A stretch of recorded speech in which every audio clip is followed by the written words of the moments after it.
Today, President Trump has reportedly approved a nuclear agreement with Saudi Arabia, but the deal appears to be missing many of the usual safeguards designed to prevent countries from making nuclear weapons. Then Trump is headed to the battleground state of Georgia. But can voters get behind his affordability message when prices are still so high?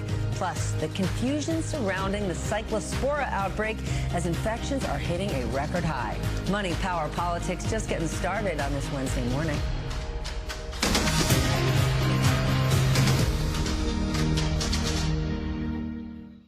Good morning once again. I'm Stephanie Ruhle, joining you live from Times Square in New York City. It is 9 a.m. on the East Coast, 6 a.m. out west, and we are 104 days away from the midterm. Some days when I say that number, it feels like it's right around the corner, and other days it feels really far away. As we come on the air today, we have got breaking news that could have huge implications for the future of the Middle East and the world. According to multiple reports, President Trump has signed off on an agreement that would help Saudi Arabia develop a civilian nuclear enrichment program. On one hand, the deal would mean a ton of money for some American companies, but on the other, it appears to be missing some of the usual restrictions that make it more difficult to create a nuclear weapon. That could draw serious backlash from lawmakers on both sides of the aisle. Meanwhile, the Pentagon has now identified another soldier who was killed in the Iran war. 28-year-old Sergeant Angel Rampersad is believed to have died in the attack in Jordan over the weekend. Later this morning, President Trump will attend the dignified transfer of all 4 soldiers who have been killed in the last few days. Meanwhile, in Iran, the U.S. has wrapped up an 11th straight night of strikes, and President Trump is once again threatening to escalate the attacks, saying he could use bunker buster bombs on Pickaxe Mountain, one of the country's nuclear facilities. All of this is happening as Defense Secretary Pete Hegseth is now estimating the Iran war has already cost the government more than $37 billion. And now he wants Congress to fork up twice that amount for up to $70 billion in emergency money to pay for this war, leading to testy exchanges on the Hill, and not just with Democrats. Part of the reason President Trump had to have the courage to do what he did after Midnight Hammer is that they didn't give up their ambitions even though their nuclear sites had been obliterated. So this is a regime hell-bent on nuclear ambitions, and President Trump's been willing to go after it. We need straight answers. Do we have the ability to destroy whatever is underneath Pickaxe Mountain? Senator, a lot of our capabilities are classified, but if anybody in the world can reach anything on God's green earth, it's the United States military, the most powerful military in the world. I got a lot of questions about that, and I'm guessing you two do. So send them to us, whatever you want about the deal with Saudi Arabia, the Iran war, the economy, anything you want. Scan the QR code on your screen. Send us those questions. We're going to try to get to them later in the show. But for now, we're just going to get to mine. Let's bring in the lead panel. Luke Broadwater is here, Pulitzer Prize-winning White House correspondent for The New York Times. Leanne Caldwell, chief Washington correspondent for Puck. And Bobby Ghosh is back, foreign affairs commentator, columnist, and geopolitical analyst. He also writes Ghosh World on Substack. Bobby, I have not seen you in ages, so you are up first. Can we start with Saudi Arabia? Explain to us why this reported nuclear agreement with the United States is such an enormous deal. Well, we have to remind ourselves that the United States and Saudi Arabia have been talking about a nuclear deal for 2 presidencies. Joe Biden wanted to make a nuclear deal with Saudi Arabia, and Donald Trump does too. There are a couple of important differences between the two. First, Biden wanted to link that deal to Saudi Arabia making a diplomatic breakthrough with Israel. This was meant to be the sweetener for Saudi Arabia joining the so-called Abraham Accords. It seems that Trump has now de-linked those 2 things and is willing to go ahead and make this deal. The other main difference, and this is something we'll only know all the details when we have them, and we don't yet have them, is whether or not Saudi Arabia will be subject to the same kinds of United Nations agency supervision for their nuclear program. Because we're not just talking about the Saudis having a nuclear power program. Many countries have that. But we're talking about Saudi Arabia enriching uranium in Saudi Arabia. That's where the concern steps for. If they're going to enrich nuclear fuel, who's going to supervise that? How closely will it be supervised? And how much can we rely upon Saudi Arabia to make sure that that supervision is airtight and that materials and technology does not get into the wrong hands. Luke, obviously, President Trump has a great relationship with the Saudis. We certainly know Jared Kushner does as well. But what would this deal mean for the rest of America? And I just don't mean the nuclear companies who stand to make a lot of money. Right. Well, obviously, there's American business interests here in building the materials and sending the materials to Saudi for this nuclear program, if it doesn't, in fact, go forward.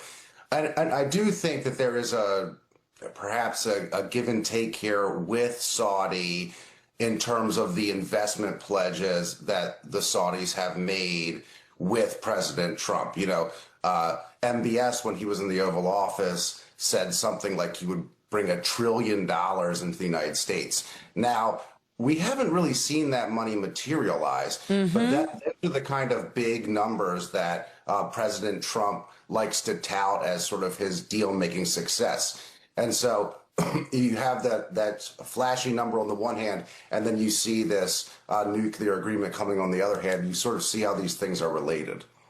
Yes, but when he says these numbers at this point, Luke, it's like Dr. Evil in Austin Powers. He might as well say $1 gazillion. We don't see it materialize, but we do see a post that the president just put out on social media that I want to read, where he writes, from this point forward, anytime the Islamic Republic of Iran shoots at a ship in the Strait of Hormuz, the United States will bomb and destroy, this in all caps, one bridge or one power plant, including those located next to or in the capital city of Tehran. Thank you for your attention to this matter, President Donald John Trump. Bobby, let me just get your reaction to this. Well, this is consistent with the things that he said before. He's promised to eradicate Iranian civilization. He's promised to the words that the administration uses, Trump, and we just saw Hegseth use it there: obliterate, extinguish, flatten. The Iranians don't seem to be particularly scared of that. They seem to have, despite being obliterated, they seem to have the ability to strike and kill Americans in the region, and they seem to be able to threaten not just the Strait of Hormuz, but now through their allies in Yemen, they're also threatening the other major waterway, which is the Red Sea. And so these threats, familiar as they are, don't seem to be moving the needle in Tehran, which is where they're directed. Not for the Iranian regime, but it has to have you thinking about the Iranian people. So many who in the early phase of this war were excited, were optimistic, were enthusiastic that Donald Trump might be here to help. And now they're sitting there in Tehran under the potential threat of bombing. Let's talk more, though, Leanne, about this potential deal with the Saudis. Congress can review it, but it would likely need a 2/3 majority to override Trump in order to actually block this thing. What are lawmakers saying? Well, it's brand new, and so they haven't heard a lot from lawmakers just yet. But you can expect them to be deeply skeptical of it, not only Democrats, but perhaps some Republicans, too, who aren't totally wanting to show no daylight with the president. The fact that there is no demand for Saudi to normalize relations with Israel could be really problematic for a lot of members of Congress. The fact that it seems like the United States hasn't gotten much in return, other than perhaps a better relationship with Saudi Arabia, might not be enough for lawmakers. But that 2/3 majority, like you mentioned, Steph, is a real problem and does give the president a lot of power to move forward with this if he so chooses. Bobby, given the president's tweet or post just moments ago, is it fair to say that diplomacy is absolutely off the table? I would hope not. The Pakistanis still think that they are playing a mediating role. The Omanis, the Qataris, they're all trying to get the diplomats together. But Donald Trump at the moment does not seem to be thinking about that. He's thinking about trying to get the Iranians once again to capitulate, which does not seem likely to happen. So I wouldn't rule out diplomacy in the weeks ahead, but right at this moment, this week, today, it's not happening. All right, let's talk about Hegseth on the Hill. Yesterday, this war is now putting us in the range of spending over $100 billion that we know of, right, that we're hearing from Pete Hegseth. The number obviously could be higher than that. Leanne, are Republicans really going to fall in line with a number this big?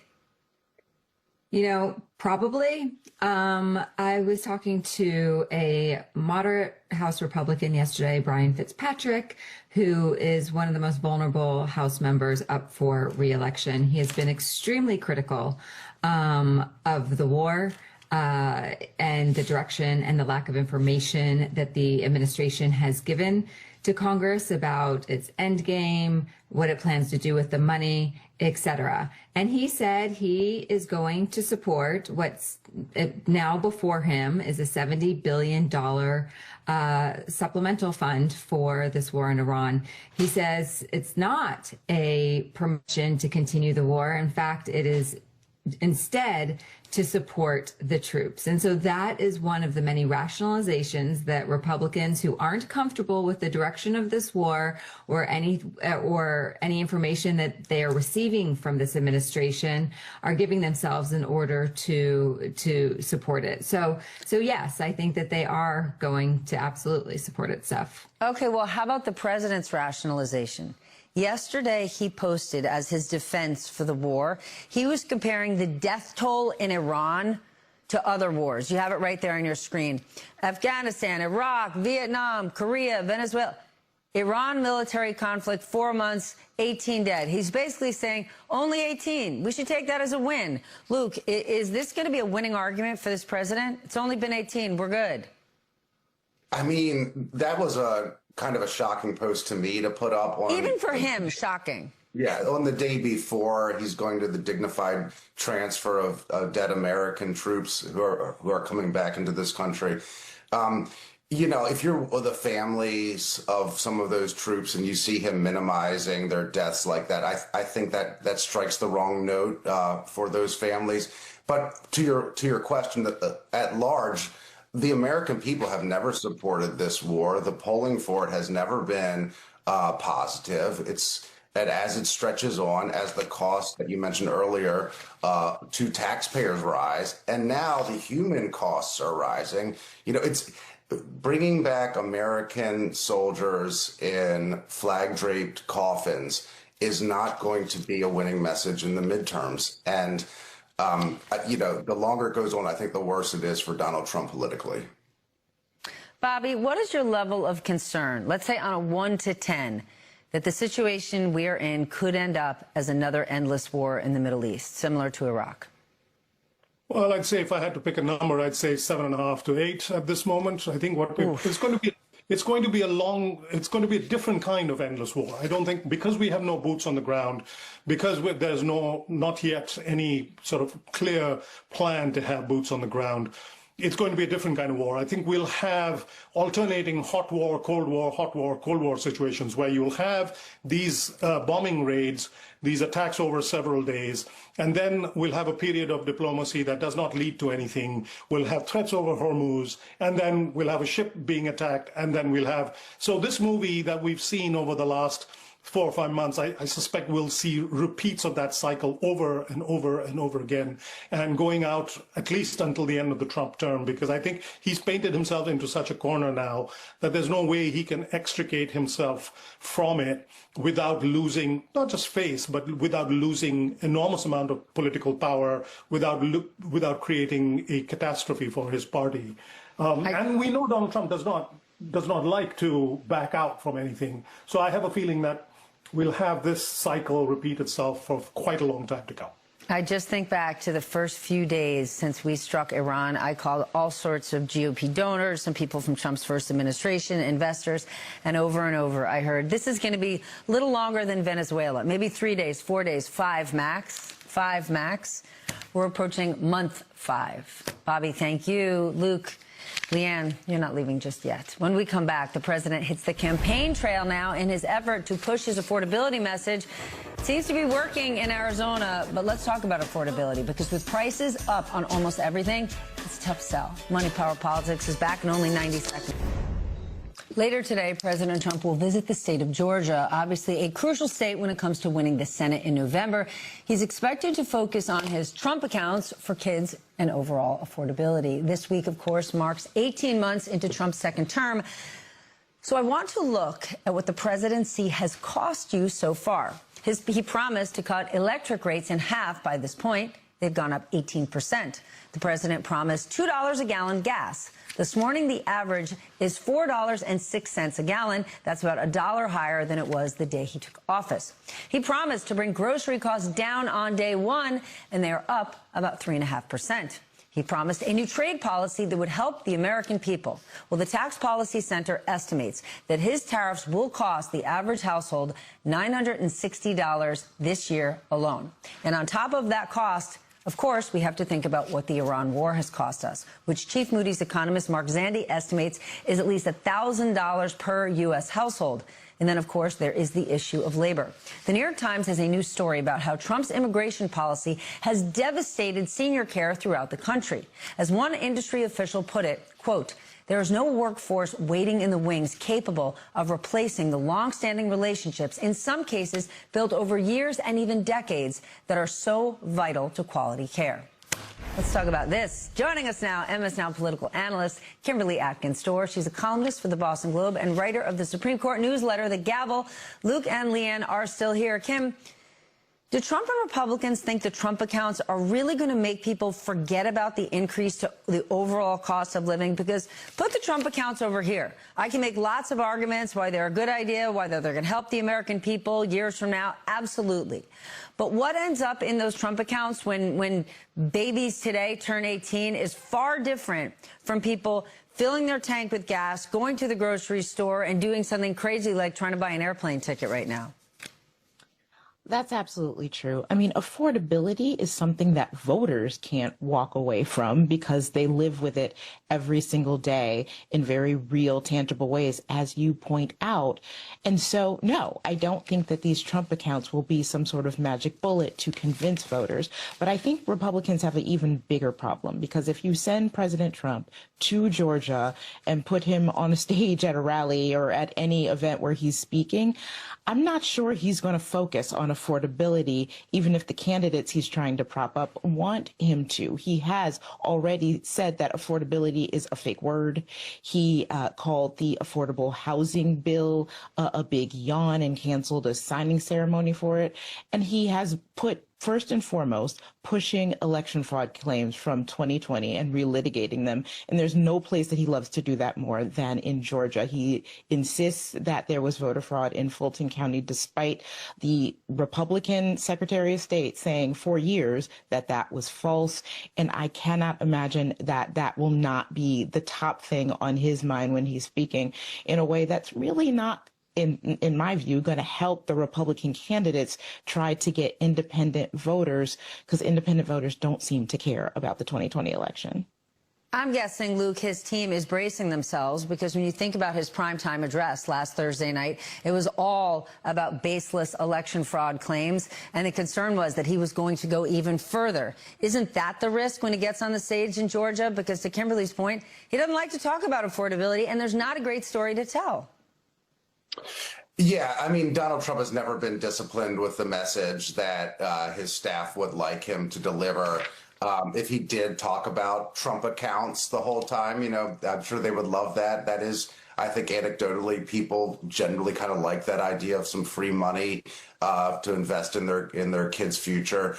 But I do think he runs the risk here, as Kim said, of focusing so much on election fraud that he actually elevates Jon Ossoff, who's been sort of, I think his stature in Congress has risen some as this sort of leading fighter on these exact issues. You know, he had this great line, the only person committing election fraud in Georgia was President Trump, and then referencing that phone call that he makes to Brad Raffensperger and trying to get the votes changed. So, you know, it's a dangerous game Trump is playing here, because he's the one who actually did try to meddle in Georgia's election and asked to find votes. So I'm sure he'll bring it up. I'm sure it will reignite this fight over this issue, and I'm not sure that's good for his electoral success. It's a dangerous game for him, except for the fact, Leanne, that last night Arizona held their primaries with a slate of Trump-backed candidates, and they won. So as weak a hand as he may have when it comes to the general or how the American people feel, whether it's about the economy or the war, just look at that primary. What does one do if they're a Republican under Donald Trump right now? Yeah, they don't have a lot of choice. And that is the calculation that Republicans have made, that it's better to stick with Trump to ensure that Trump voters who usually don't turn out in a midterm elections might, because the candidate is so closely tied with the president. That has been true mostly. He's had some weak spots, the president, in some of these primaries, but it's mostly been true throughout this primary season, especially in Arizona last night. But the true test case is going to come, as you referenced, Steph, is if that's going to stick in a general election against a Democrat, where it's a huge unknown if a Trump voter or if the Republican base is going to turn out, which is what they think is necessary to win. But then there's the big question about the independents, obviously, and the soft Republicans who might not be apt to support some of these candidates. So in the primary electorate, it's absolutely essential for the most part, but it's a whole different question for the general. All right, we got to talk about New Jersey. Yesterday, New Jersey Governor Mikey Sherrill announced that a software glitch accidentally registered 6,600 non-citizens to vote in her state. 400 of them actually did it. They cast a ballot. How much fuel, Kim, could this add to the president's push for his voting restrictions bill? Because, as I said, last week he was pushing a whole host of fraudulent election fraud conspiracy theories. But this is a different situation. It is a different situation. So two things can be true at the same time, that this glitch is very concerning and that the people of New Jersey, and even the reporting that it took so long, as much of as a year to uncover and deal with it, that's really concerning. That's something that shouldn't happen. And that's certainly, I hope that is fixed. But at the same time, this shows that elections carried out at a state level, as they're supposed to be, are the responsibility of state officials to fix. They found it, they're fixing it, and that's how it's supposed to work, hopefully a little faster. But Republicans are going to use this to push some national initiative, this Save America Act, that just puts barriers in place for people to cast their votes, as well as gives fuel to this idea that the federal government needs to take over elections because of fraud, which is simply not true. Even if you take this case, it's still less than 1% of total votes. It would not have changed the result of a single New Jersey election. And from time to time, these things happen. They are rare. And that is because we have the system that we have, that is state by state, locally run, to keep elections secure. The surefire way to put all Americans' voter security at risk is to hand it over to the federal government, especially this administration. These things are rare, but they do happen. However, in this case, the timing could not be worse. Kimberly, thank you so much. Luke, Leanne, always great to see you here. Thank you. Coming up, the FDA flip-flops on the source of the growing Cyclospora outbreak. I can't even say it. I cannot believe this is what we're dealing with for the last 3 weeks in the middle of summer, only muddying the messages for very worried consumers. A former FDA commissioner joins us later to explain what in the hell is going on. But first, right after the break, as Trump's trade chief gets ready to testify on Capitol Hill this morning, he teases that a new round of tariffs could be on the way. More Money Power Politics next.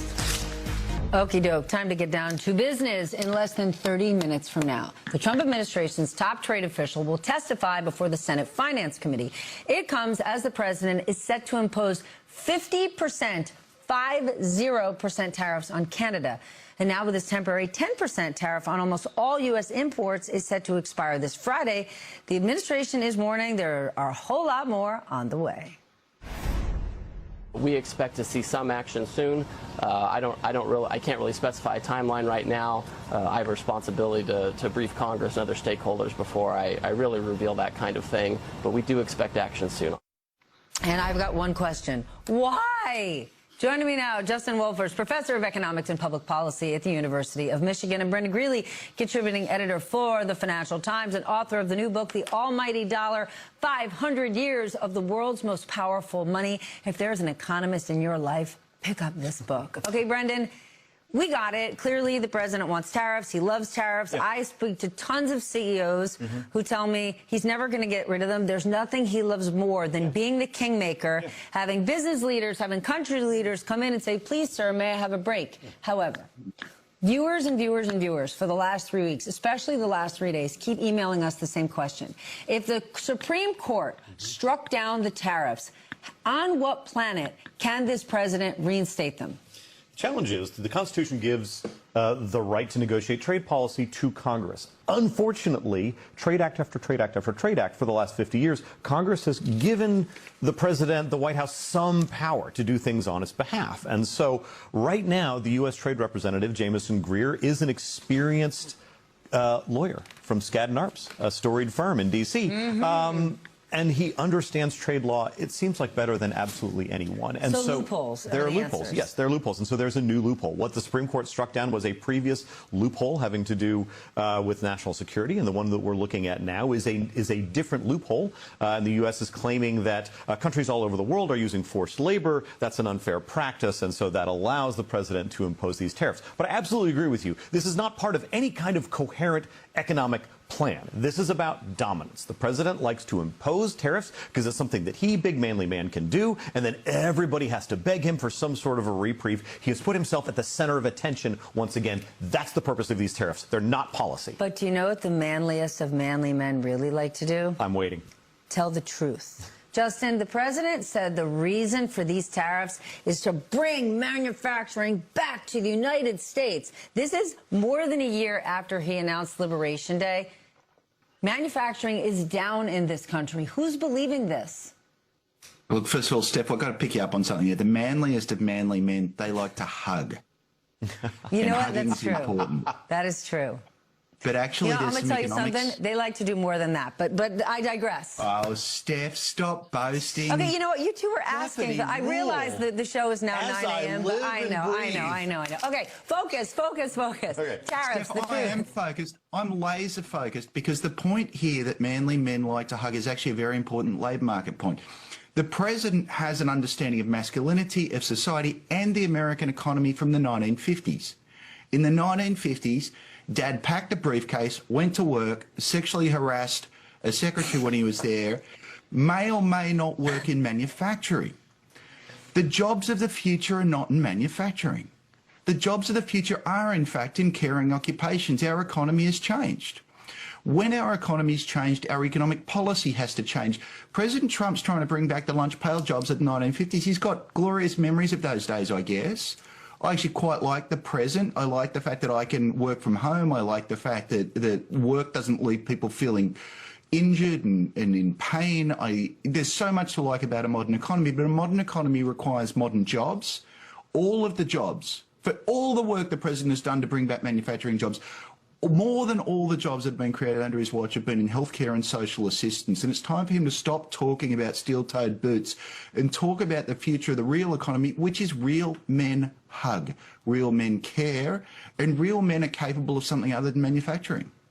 Well, real men and women like to be healthy and thriving. The president threatened 100% tariffs on generic drugs starting August of 2028. That is a long way away, but he said it's to force companies to manufacture those drugs in the United States. We're obviously talking, Brennan, about the affordability squeeze. What would that do? It's impossible to know how reshoring works under this president because it's so wildly inconsistent. He says he wants to reshore, but there are a lot of things that drive the kind of innovation that goes into a big pharmaceutical sector. One of them is education. The White House just said you can only get a visa to study in America for 4 years. That means you cannot come here to do a PhD. I'm getting a PhD right now. I'm surrounded by brilliant people from all over the world. They want to cut that short. That is a huge engine of American innovation. It happens in biotech. It happens in pharmaceuticals. It happens in tech. What happens is people come from all over the world and they innovate here. We're cutting that off while saying we're going to force foreigners to come back here. We haven't seen the evidence of reshoring. It's not just that manufacturing manufacturing. Jobs aren't rising when you look at the numbers. I looked at the data, this morning, and manufacturing itself is going up in exactly one sector. It's computer equipment. It's the peripherals that are all going into building AI centers. Everything else is either flat or declining. So whatever the president's policy is, you cannot force remanufacturing, the lunch pail jobs that Justin is talking about, with tariffs. All they do is make Donald Trump feel good. For the moment. You know what's not flat? Gas prices. That is something people are watching because they have to fill their tanks every day. Of course, they're back to more than $4 a gallon. Now, Justin, an Iranian-backed rebel group, the Houthis, are threatening to block another shipping channel. What is that going to do to oil prices? Well, we've seen this play, and we know actually how it plays out pretty well. The world, here's the backstory. The world's a complicated place. No one made the globe to be a whole bunch of perfect squares that make it easy to trade. There are various choke points throughout it. The Strait of Hormuz is another. The Houthis have figured out there's another one, and they may have leverage. So this Iran war, it's put on the table. Previously, we thought the seas were free, everyone could ship through it, and that's how we would create trade and all of us be able to get the energy that we need. This war, it's put back on the table. In fact, you can take over these choke points. We're really cranky that the Iranians did it. Do you know the second person who wanted to do this? It was President Trump. President Trump at some point said he was going to take over the Strait of Hormuz. He thought that the laws surrounding this are up for grabs, and it's the law of might rather than the law of right. And not surprisingly, when that's how you set things up, that other countries and other groups are following the same thing. So what's going to happen? Less oil gets through, gas prices go up. It's not just going to be an oil and gas story. That's the easy one to sell. But you just splinter the world, you make economic life harder, things get more expensive, and we end up producing less. And yet, despite all of that, Brendan Greeley, the market's up. Yeah, well, they don't really care about what's going on in the Middle East, and they haven't for a very long time. How Trump does in these negotiations, how things work out with Iran, it's been clear for a long time that to markets that's irrelevant, because what's going on is America has big, robust capital markets, and we have growth right now in the AI sector, and that's going to pay off for somebody at some point pretty soon. All right, then. Brendan Greeley, thank you. Justin Wolfers, thank you so much. When we return, the latest on Cyclospora, the outbreak hitting this country, and the confusion over whether it's actually linked to Taylor Farms lettuce. The answer is, it's summer, eat ice cream. Former FDA Commissioner Scott Gottlieb is here. You're watching Money, Power, Politics. A confusing new twist in a nationwide food safety investigation. The FDA now says Taylor Farms is still at the center of a probe into a growing multi-state Cyclospora outbreak, even after the agency said a lettuce sample from the company had falsely tested positive for the parasite. The FDA says the lab error does not change the basis for its investigation, which says it still points to Taylor Farms. The company voluntarily recalled iceberg lettuce distributed to 27 states over the weekend. Joining us now, former FDA Commissioner Dr. Scott Gottlieb. He's a CNBC contributor and serves on the boards of directors at both Pfizer and United Healthcare. Scott, I never, ever see you when there's good news. The day we cure cancer, I would like you to come on television because you join us for a deadly pandemic and now explosive diarrhea across the country. I am sorry for that. Help us understand what in the world is going on. Why is the FDA still pointing to Taylor Farms? People just don't know if they can eat a salad. Yeah, look, the strength of the epidemiology evidence that they had, a lot of it came out of Michigan, actually, is very strong here. I think that the evidence certainly points towards Taylor Farms. It's a sole provider in the Great Lakes region, and if you look at the scope of the outbreak, there was a huge cluster of infections in the Great Lakes region. About 60% of the people who were infected reported eating at a Taco Bell. Only 4% of the public eats at Taco Bell restaurants, and Taylor Farms is a sole supplier to that restaurant. There was also cases linked to bagged lettuce that was sold in that region. So I think that the FDA is relying largely on the strength of that epi-evidence, most of which was collected by public health officials in the state of Michigan. The test itself, I think, was a red herring. I wouldn't rely too much on one test result. I'm not even sure why they included it in the initial public disclosure on this in their public statement about Taylor Farms. This is notoriously hard to test for. I'm not surprised they got a false positive sample. But really what they're relying on here to make the case linking this to Taylor Farms is the strength of that epi-evidence in terms of people who ate lettuce reported getting sick following eating lettuce, and the fact that Taylor Farms was a sole supplier in the locations where people procured the lettuce. Then should they not have gone public before it was confirmed? Because people are just so confused at this point. Yeah, I think it's largely confirmed. When I look at what the FDA put out, I think that the case they made based on the epidemiological evidence is very strong. You can question whether or not they should have included that single test result. Typically, we would hold back a test result like that. I think they probably wanted to strengthen the public disclosure, and they had it in hand. But this is very hard to test for. The only human sample is stool. And oftentimes people present after the infection, so it's not easy to test for. If you want to test a patient for it, you have to order a very specific test. The test that doctors use, called an ONA test, testing for ova and parasites in the stool, doesn't typically test for cyclospora, so you have to specifically request that test. And then the test that we use to detect it on food samples is also unreliable. And there's no genotyping here like there is with E. coli or Salmonella, where you can do whole genome sequencing and actually isolate a particular strain and locate it in the patient and locate it back on the farm. You don't have that kind of precision when it comes to these kinds of parasites. So testing is difficult, and typically they wouldn't rely on testing evidence alone, or even in large measure, they would rely on the epidemiological evidence. And that is very strong in this case. 90% of the people that Michigan public health officials interviewed who became sick and had confirmed cases of cyclospora infection reported eating lettuce in the past week. And so the link here seems to be pretty strong. So are you eating lettuce right now? Like, what is your advice to people when they go to the grocery store? Should they buy iceberg or not? Yeah, look, we see these infections in the summertime, so this isn't uncommon to see cyclospora outbreaks. This one is the largest that I remember on record, and it does appear to be clustered in that Great Lakes region. Taylor Farms is a sole supplier in that region. So I think that they've isolated the source of the large outbreak in this case.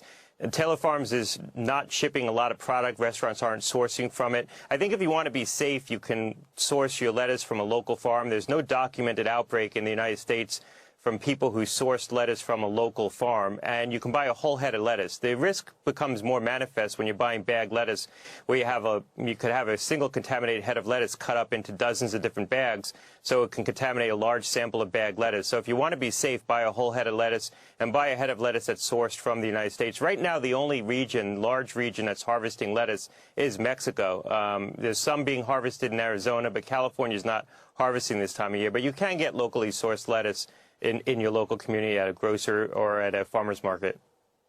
HHS Secretary RFK Jr. was asked about whether the recent cuts to federal health agencies could have affected the response, and I want to share what he said. Any response to some of the criticism that the cuts to the federal agencies under your leadership has slowed the response to the outbreak? Those criticisms are invalid. We've had no cuts in our surveillance program. We did cuts in the Food Net program, but they were for redundant surveillance, and all the states will tell you that. We're still doing forensics. We're still doing surveillance in all the states. What do you think? Look, I don't think they cut redundant surveillance. They definitely cut some important components of the food surveillance system in this country, including an expert body at USDA that helps advise states on foodborne outbreaks in the country. Whether or not those cuts translated into some of the deficiencies that we saw, particularly in the part of CDC, I think FDA did a good job here tracing it back to the food source. I think CDC didn't do the initial detection in a timely fashion and relied a lot on state officials. Now, whether or not some of the reductions that we saw, particularly from DOJ, played into that is hard to say. The group that does these parasitic infection outbreaks at CDC is different than the foodborne illness group, and it's not as good of a group. All right, Scott, thank you for joining us. Every time you're here, you make us smarter, you make us safer. I appreciate it. Thanks a lot. When we come back, another country joins the global movement to restrict social media for children, and just in time for back to school. You're watching Money, Power, Politics. It might be a great idea. The bigger question, is it going to work, have an impact? We're going to cover this next. Moments ago, President Trump just spoke to reporters about the dignified transfer. Take a listen. They're going to pay a big price. They're being decimated. Is that report inaccurate? Yeah, please. Sir, what do you say to families of these fallen soldiers when Americans are wrongly against this war? How do you ask them to Well, Americans aren't against the war. A poll just came out. Americans don't want high gasoline prices, but they're not against the war. That just came out loud and clear in a poll. Nobody wants Iran to have a nuclear weapon. Do you want Iran to have a nuclear weapon? You think it's good? Go ahead. All I'm going to say is we love you, we love your child, and that's what they are to them. They're their children. There's no games, no nothing. That's their child. And all you can do is throw out your heart. Thank you. Thank you very much.